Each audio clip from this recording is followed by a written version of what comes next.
Halo, Assalamualaikum warahmatullahi wabarakatuh. Selamat siang kepada ibu dan teman-teman semuanya.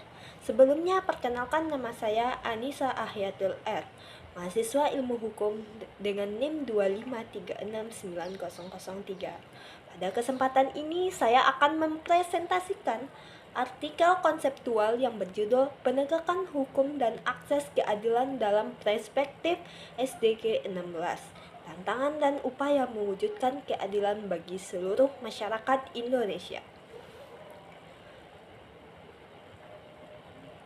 Artikel ini saya susun berdasarkan penelusuran lebih dari 40 sumber ilmiah. Jadi mari kita mulai. Baik, kita mulai dari latar belakang.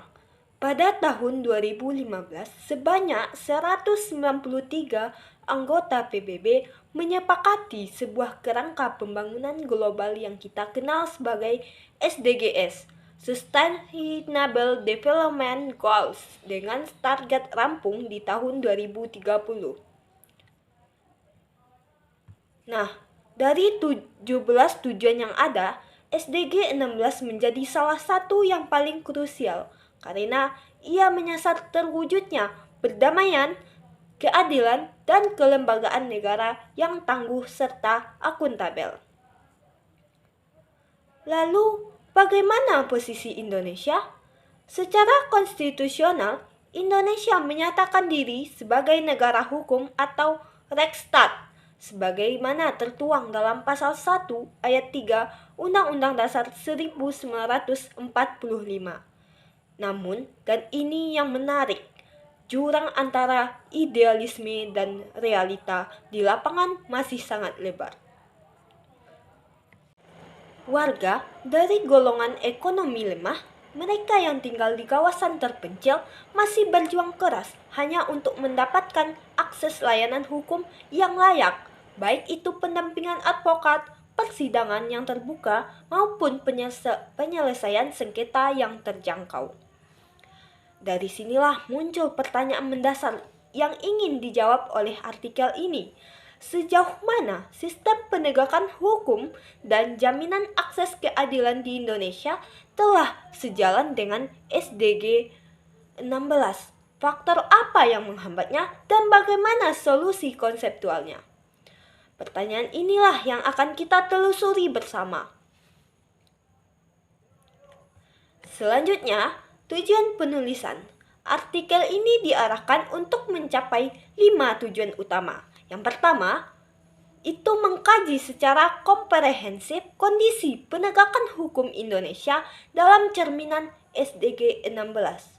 Kedua, mengungkap realitas akses keadilan bagi kelompok yang paling rentan, masyarakat miskin, perempuan, penyandang disabilitas, dan komunitas adat.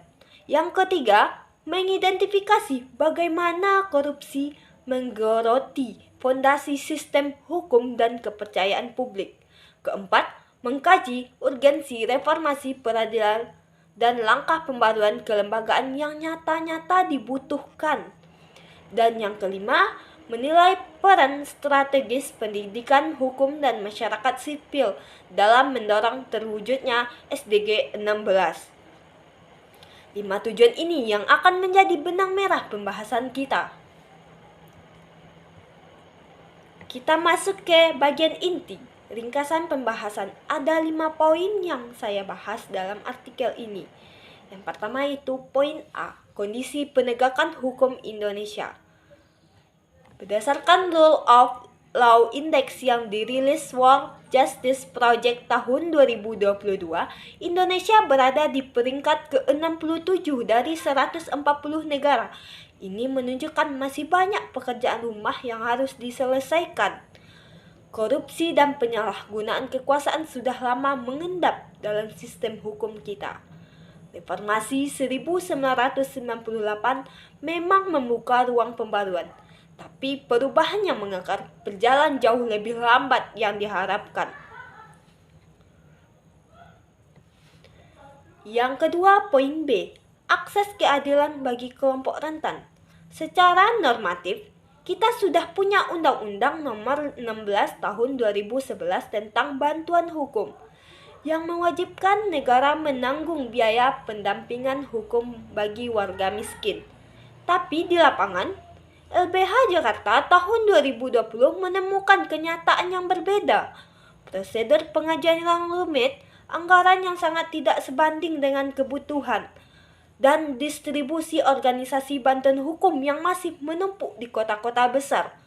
Belum lagi, Komnas Perempuan yang mencatat betapa rendahnya angka pelaporan kasus kekerasan berbasis gender. Karena banyak korban yang takut stigma dan tidak percaya dengan sistem hukum. Yang ketiga, poin C, korupsi sebagai ancaman struktural.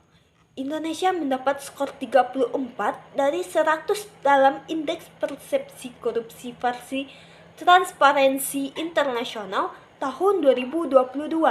Angka ini menjadi pengingat serius betapa masifnya korupsi di sektor hukum dan peradilan.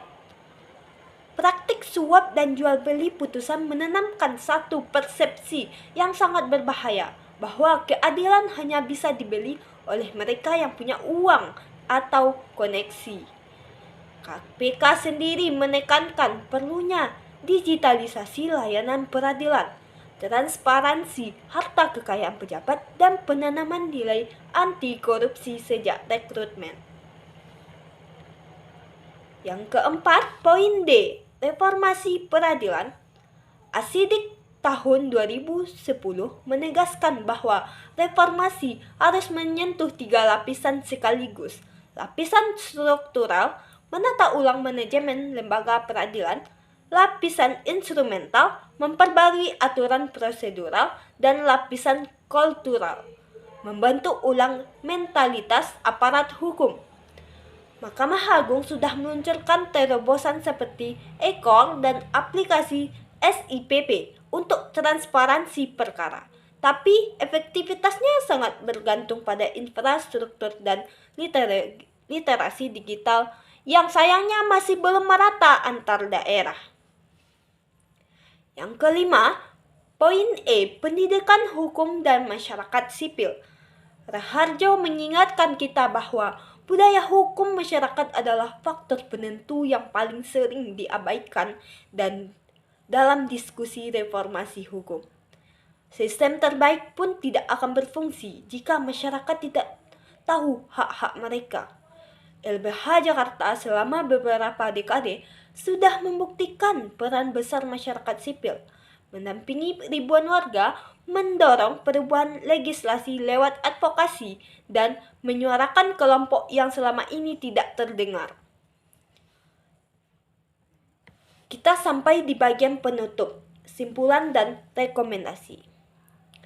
Dari keseluruhan pembahasan, satu kesimpulan yang paling tegas adalah jarak antara norma dan realita penegakan hukum di Indonesia masih terbentang sangat lebar.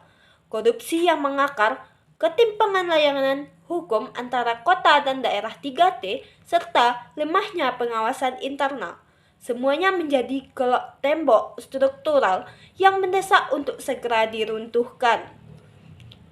Untuk itu, artikel ini mengajukan 3 rekomendasi kebijakan. Yang pertama, pemerintah perlu meningkatkan anggaran bantuan hukum dan mendistribusikan lembaga bantuan hukum hingga benar-benar menjangkau wilayah 3T. Yang kedua, independensi dan akuntabilitas peradilan harus diperkuat, termasuk dengan memperluas kewenangan komisi yudisial dan membangun sistem pelaporan pelanggaran yang aman bagi masyarakat.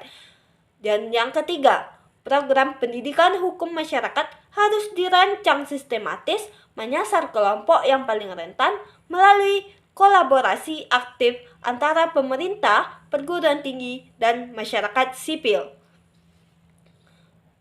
Dan perlu diingat, SDG 16 tidak berdiri sendiri. Kegagalan mewujudkan keadilan bagi perempuan berkaitan erat dengan SDG 5. Kemiskinan yang mempersulit akses hukum berkaitan langsung dengan SDG 1. Karena itu, pendekatan lintas sektoral bukan sekedar pilihan, ini sebuah keniscayaan. Demikian presentasi dari saya. Semoga artikel ini bisa memberikan kontribusi kecil bagi upaya kita bersama dalam mewujudkan keadilan yang nyata, bukan sekadar keadilan di atas kertas saja. Terima kasih banyak atas perhatiannya. Wassalamualaikum warahmatullahi wabarakatuh.